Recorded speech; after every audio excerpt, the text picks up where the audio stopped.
My name's Sam. I'm a mobile software tester. Please put your hand up if you have purchased Arduino stuff before. Okay? The next question I was going to ask is who's actually made some stuff, LED lights just switch on and off, and who's actually done some actual projects. This is my first Arduino project I'm going to share with you. I work at a company called EPAM. I'm actually contracted out to another company. I can't actually officially say who my client is for contractual reasons and the fact that this talk is recorded.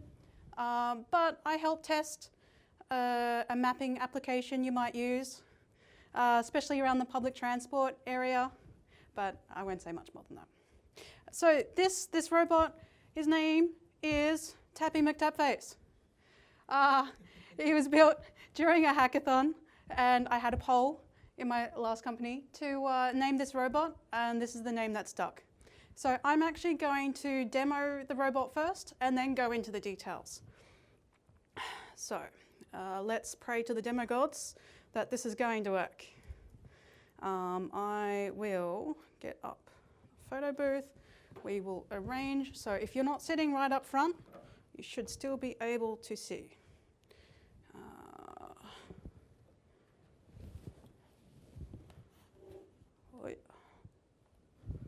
Oh, my phone has gone to sleep.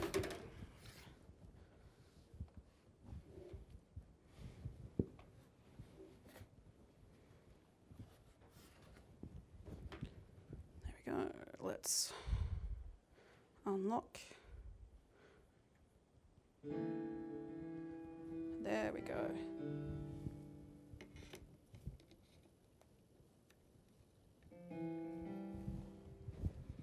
And, oh, you can see my shoes.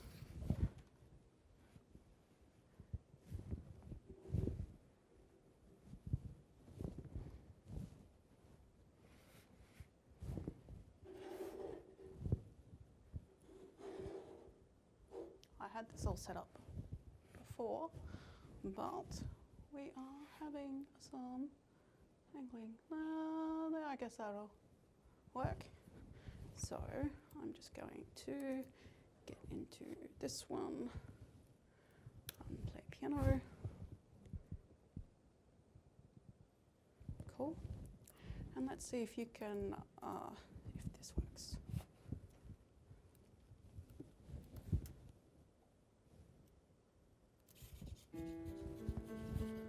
Oh.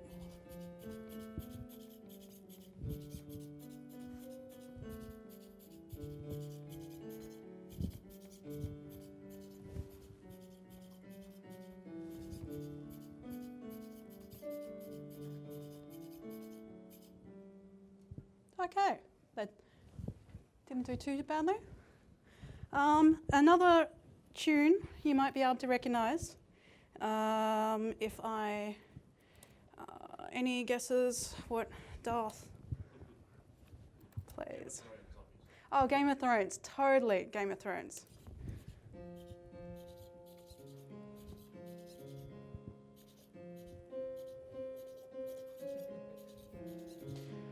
There's some quirks with it.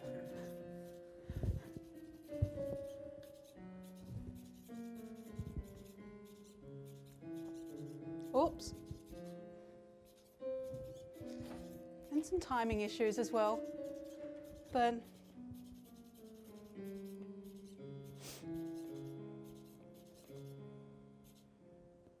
there we go.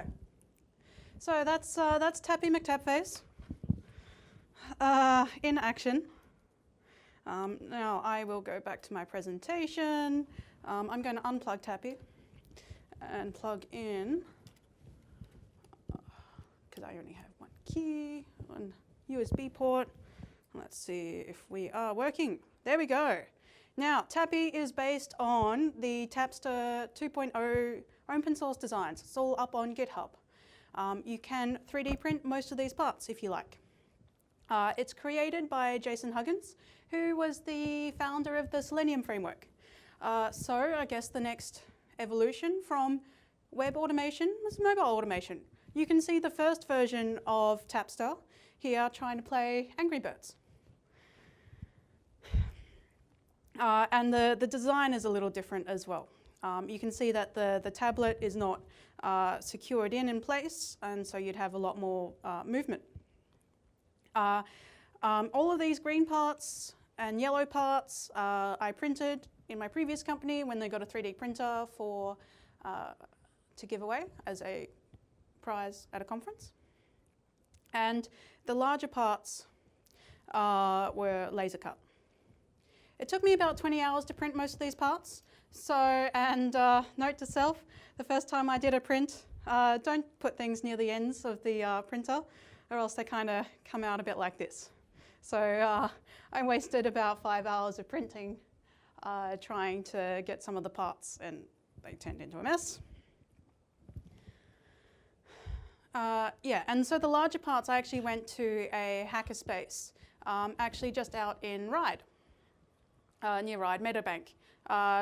Dinosaurs, Robots and Dinosaurs is a hackerspace. You can touch base with your local hackerspace, and they generally have a lot more hardware to do some of these things like that. You can also network with people who have interest in these areas too. And I had someone there was able to help me build this, and it was awesome that I was just able to reach out. There's an Arduino on the top, and it's connected into 3 servo motors that rotate round.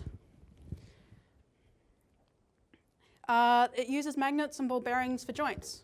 So I can actually just disconnect these and pass it around.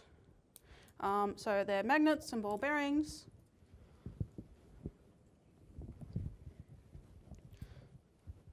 And it all just connects up together.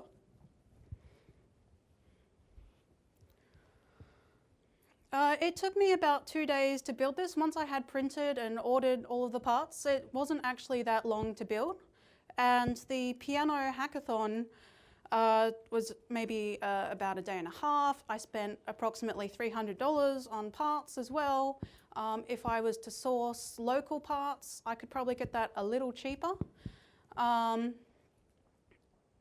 But because I was trying to follow the American instructions, all of the parts that they listed in their build of materials were from American vendors. So that did increase the cost a little bit because of higher postage. And we have a hackathon at Tyro once every 3 months. And it's 1.5 days. This was a hackathon just before Christmas last year, so that's why it's Christmas themed, the Merry Christmas, the Jingle Bells. There was even a Rudolph with a LED light who would flash in time to the music. And so it didn't actually take that long to get something up and running. I thought it would take a lot longer. I thought I'd have tons of calibration issues, but I've disassembled and reassembled this robot now 4 or 5 times. And each time I do that, it still performs well enough, enough to demonstrate how you can use robots for mobile automation. On the Arduino board, you have to install the standard Fermata protocol. First, I don't understand why. I was just following the instructions and doing the magic. I'm running Node JavaScript on my local machine, and the standard Fermata protocol using the Johnny 5 API library converts it into Arduino code for me. There are actual chips you can buy that are very similar to Arduino, but run Node JavaScript natively. So you don't have to have it plugged into a machine. I can't quite remember the name of it, but I should have put in a slide for that. So yeah, Johnny 5 is the JavaScript API used for robotics and Internet of Things. If you are used to using JavaScript in certain styles and having access to certain libraries, this can be a little bit of a transition at first because it is fairly limited in what it can do. And if you're used to certain flavors of JavaScript, then it can be a bit different. But the I found the benefit of using JavaScript with robotics is that it made debugging a lot easier.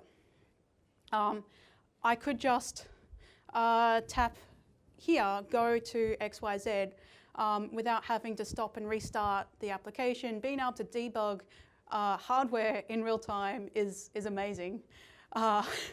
And I had never had that experience with previous hardware. I've done lots of Lego robotics with school kids before as well. And trying to debug those programs, you basically have to press play and watch the robot do its thing and try and see what's going. You can't put breakpoints in anywhere. You can't just start a bit of program from a little bit. And yeah, so hardware does make it introduce interesting debugging issues. We mapped out the XYZ coordinates of all of the keys. So at the moment, it's just hard-coded for my phone and screen size.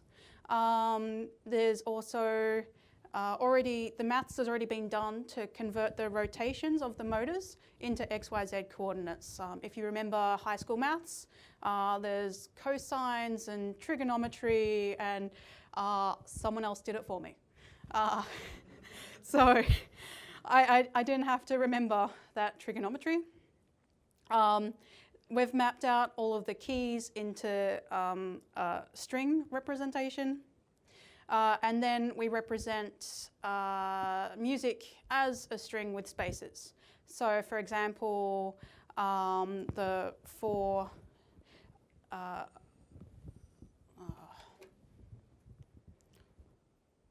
phone, so for example, on this keyboard, we have C3, and we've mapped that to a certain location.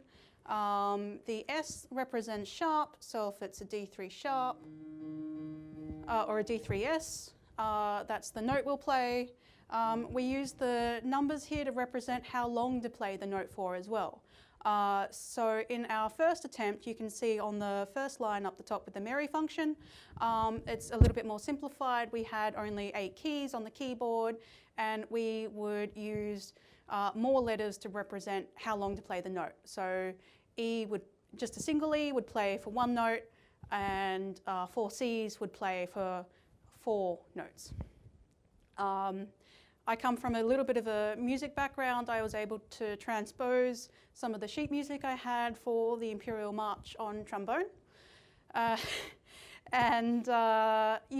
timing's not quite right from the demo. The short notes aren't quite the right timing because we're only approximately breaking up the music, but I mean, like I could do more tweaking to get the timing better. But I haven't invested that much yet into it. I've got this code as well on my GitHub repository as well. There's also this function. This is the function that converts the XY, or if you pass in the XYZ, does all the rotation stuff magic for you. And I guess how can this help you test? I think realistically, one of the main applications I can see for this is doing battery testing. If you wanted to set this robot up to interact with a real device using real hardware over 5 hours or 10 hours, doing that type of testing manually, it's very boring. But I've had to do it in my current position where we took 2 phones out and did compared a dev build and a production build and measured the battery difference between that. If we could do that with robots, it'd be pretty cool. So I feel like the libraries and frameworks around mobile automation testing are getting mature enough that you wouldn't really want to do this for your UI automation all the time. Because as soon as you have hardware, it introduces extra flakiness. So you have to justify the cost with the benefits. So talking about cost and benefits of automation testing, I'm going to go through another presentation to go through a risk framework that you could use to help determine what to automate. So I am going to open up this one. I tried inserting these slides. It didn't quite work. but I'm just going to go through this fairly quickly. So this is what the sheet in front of you is for. So my previous company was Tyro Payments. They do FPOS processing. So if you went down to the cafe and paid by card, they would have processed that transaction. They're targeting small to medium businesses around Australia and got a banking license about 2 years ago. So they do a lot of the agile stuff, microservices, all of these buzzwords, TDD, and I found the pair programming that they use an interesting idea. They do pair programming all the time, unless there's an odd number of people who turn up in the team on the day. Pair programming is the default and solo programming is not. So every machine is set up for pair programming, 2 keyboards, 2 mices, 2 monitors. And it tends to encourage more collaboration, has a very disruptive culture. But that's a bit about the context. I'll get into this risk framework. So you have a mobile app, you might want to break it up into flows. So for example, we have this simple banking app, and you go through a couple of different flows. We have Darth Vader, he's registering his bank account. 2-factor authentication, yada, yada, yada, stuff you've probably seen before, setting up a PIN. There we go. He is now into his bank account of the Death Star, because even the Death Star has to do his banking. There we go. So he might want to transfer funds. Hopefully this is functionality you've done in your banking apps before. He might want to view through past transactions to see if they've gone through correctly. He might want to send off a contact us request in case something is going wrong, and then Tyro will give them a call back later. He might want to change his PIN. Enter the old PIN and then enter the new PIN in twice. And also logging in. So he's got these 6 features or flows that he can do in the app. We're going to map these flows onto a risk board. So for example, we're going to plot our frequency of use along our x-axis and our impact if broken along the y-axis. We're going to draw this nice pretty graph. And for example, with registration, you would expect it to have a high frequency use. Low frequency of use. I'm getting my words mixed up. You should only register once, but if you can't register for some reason, shit has hit the fan.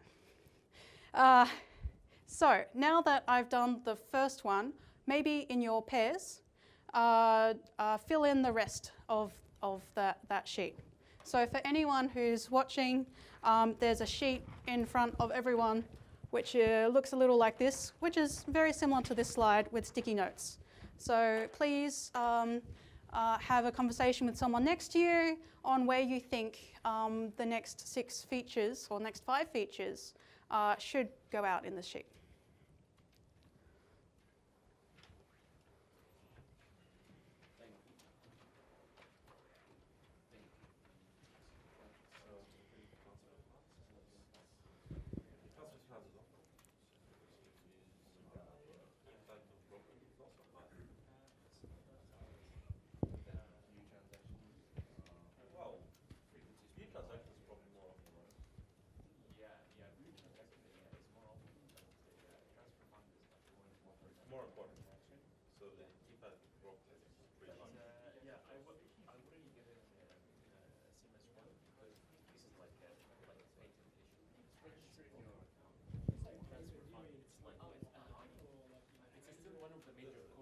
Well, by broken,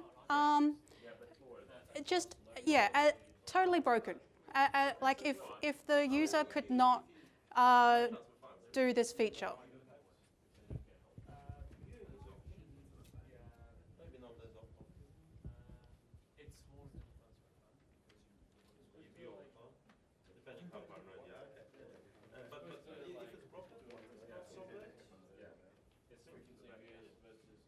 Cool. Contact us. Not very quickly. Hopefully. But it doesn't matter so much if it's broken, yeah? Yes. But no, so this is like a frequency of use. So you register once, but you contact us maybe it happens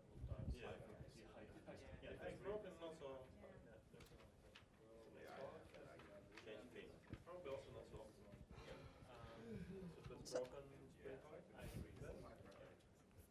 And then log in, it's more frequent and yeah. Cool. Sounds good. How did we go with that exercise? Hopefully you realize through having a conversation with someone, we all have different perceptions of risk. And going through this, it doesn't matter if your answers are slightly different to mine, because we all perceive risk differently as well. And this is only just one way of doing this type of analysis as well. And it's not going to be useful for everyone, but at least it's an idea I'm going to share with you. So I popped when I went through this exercise, transfer funds, slightly more frequent of use, but has still the same high impact if broken. Being able to view transactions, maybe slightly less frequency of use. Also, the impact might be reduced. You might be able to view monthly past statements if there's a workaround. Contact us. Hopefully, if this is broken in the app, you could probably get our phone number from our website. So there could be a potential workaround. Being able to change your PIN. Hopefully you don't do that all that often. Who's ever changed their PIN with their banking app? Yeah, so maybe, but has a really high impact if broken. So if your PIN's been compromised and the change PIN doesn't work properly, then we've got some issues. But the most common feature, being able to log in, because everything requires logging in. So if I was looking at what to automate from a Tappy McTapFace point of view, who thinks we should automate the contact us first? Or maybe the change PIN? I would actually start with the login. Makes the most sense for me to automate at the moment. So having high performance of the logging in is probably an important thing to measure. If you set this up and log in 50 times, 100 times, and you have some monitoring in place to be able to measure that, either from the device or from the back-end server point of view, that could be an interesting test to set up, and that might add some value. Having that high performance with the contact us request probably doesn't matter so much. So going through this exercise would maybe highlight that, sorry, my phone's ringing, would highlight maybe that would be a good place to automate or do this type of, put in this amount of effort into. Talking about trying to measure performance testing of being able to log in. There was one time where I went out for a day or two just with maybe about 3 phones and logging in over and over and over again and doing a rough approximation of how long it took to log in. There was a combination of different iOSs, different phones, different Wi-Fi setups. So using the Tyro Wi-Fi system, using Apple's Wi-Fi system, just going to the Apple Store, using 3G, using 4G. So I did this type of testing over a day or two because when we did a bug blitz at Tyro, it was one of the feedback that was raised was it was very slow to load on login. And the actual cause of that was when people were on the Tyro Wi-Fi network, we had some sort of internal networking system that every couple of interactions would be really, really slow. So we wanted to say, would this actually impact our real customers by taking it out into the field? And it turned out to be just a weird quirk of the corporate Wi-Fi system. So I've actually done that type of testing before. It can be a bit tedious. It would have been nice to have a robot to help me do that. So things in this area, we might give them 3 stars to go, they're really important. We want to focus our areas on these areas first. Stuff in this area, we might give 2 stars. It's still important, but maybe not as important. This, we might give 1 star and go, well, what? You might even question why you have this feature in your app in the first place if it's in this area. You can also map other things on this risk board as well if you like. So for example, we might mark things with a sticky note if they have a sticker or a marker, if they have security implications. So you can use this to communicate different levels of risk as well. So even though something might have a low frequency of use or a low impact if broken, if there are other risks associated with that, you might want to build other automation or other checks and balances around that. So for example, this is the one I used with my team at Tyro. You can see it has slightly more than 6 features. Most people don't have only 6 features in their mobile apps. They're a lot more complex these days. But you can see how it can grow over time. You can also use this to communicate risks with stakeholders outside of your team as well, and have a conversation around testing, automation, and maybe also building up a shared understanding of what design think are important features and what product or what engineers or testers think are important features. So how are we going for time? It is 10 past 12. The next step you could do once you've mapped out these is break down a test further. So for example, we've got the orange here, number 5, change pin. And I'm using the orange here to map back to the risk board. We might have a bit of test setup to do first. So for example, before we can run this test, we need to make sure we've got a registered account and we're logged in. We're on the dashboard, like here. So I'm using the pink here to represent a data setup. The next thing we might do is we go through the actions. So we've got this blue box here to represent a user action, tap here. And then some sort of success metric. We see a menu list. So I'm using green here to indicate success for this step. And then we can continue down the process as well. So going through this process can help brainstorm your automation as well. So we click the change passcode, we tap here, we go through, we're presented see change passcode screen. And so from here, there are quite a few actions you can do. So remember with the change pin, it was enter your old pin and then enter your new pin 2 times. So what are the possible things we could do from a user point of view when we're at this step? So enter the wrong pin. Anyone else? Yeah, we can press the back button. So I guess the happy path would be enter the correct pin. We've got enter the incorrect pin. That's already been mentioned. Maybe enter the pin after a session timeout. A whole bunch of things we can do at this point. Try to have network disconnected, put it in airplane mode, see how it fails. Also press the back button. That's been mentioned. But there is a whole list of things we could do at this point. But it doesn't make sense to automate them all. So for example, putting your phone to sleep and relaunching the app to see if you're still on this screen or back at the home screen. With the Apple's UI automation framework is nearly impossible to do because once you exit the app, your test stops running. So if you wanted to engineer or automate that type of test, you could set up a robot like this to do it. But it's a very cheap test to check every now and again.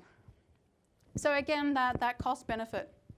You don't want to automate everything. You want to potentially automate just the stuff that provides the most value. So if we're going down this enter incorrect pin path, if you enter your pin incorrectly 3 times, you lock your pin. So if we go down that, we've just discovered a new flow. And we might call that number 7, our lock pin. And we would go back to our risk board now and map it back out and maybe consider that as another option. So we've just discovered another flow, but we're not going to automate that in this one. So we're just going to get the most bang for your buck out of this test. If we just had one test, we could enter the incorrect pin first and then enter the correct pin. This comes with some caveats. Some people, because UI automation can be really slow to build and can be quite flaky, my team wanted to reduce our build times. So trying to get the most bang for our buck out of our test cases was what I was proposing. So if I was to do this test, it would be enter the incorrect pin first just to see that that flow works and then continue with the correct pin from there. Maybe that's not the 80% test case, but it means we're effectively doing two paths. So just to go back to what the colors mean, if you can see colors, I'm sorry if you can't. Orange, we've used that to map back to the risk board. We've used the pink to represent data to set up before or during a test. This one didn't require anything during the test. Blue to represent user actions, and green for a check or a success indicator. And we've just done a manual, or we've done a test case with sticky notes, and we've talked about testing without writing a single test in code. And when I went through that exercise, this is what it looked out a bit further. I used a big green arrow to represent the happy path and small black arrows to represent divergent paths, to potentially come up with other flows through the system too. And that is all I wanted to show you from that presentation. I'm going to go back to using robots for mobile testing. There we go. And so that's how you can use a risk framework, or at least one idea, in how to focus your automation as well. So I think the killer robots are already here. They're already among us.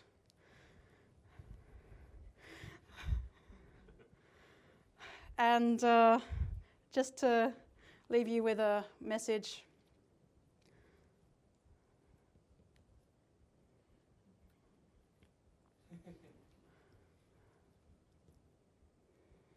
Cool. Now, any questions? Can I take the robot? No, but you can print your own robot. Or the guy who released the designs, he's started his own company where you can buy it as a package, and I think he provides training for it as well.